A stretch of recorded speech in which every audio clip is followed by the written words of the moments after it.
చేప ఫ్రై తయారు చేసుకునే విధానం. ఫ్రెష్ చేపలు కట్ చేసుకొని నీట్గా కడిగి పెట్టుకొని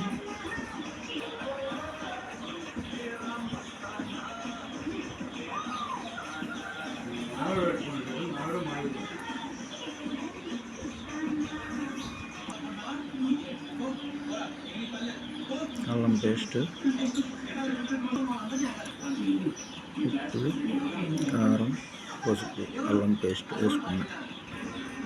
తర్వాత రెడీ చేసి పెట్టుకున్న మసాలా వేసుకొని ధనియాల పొడి, చిన్నుల పొడి అన్నీ వేసింది మసాలా వేసుకొని ఒక చక్కని ముద్ద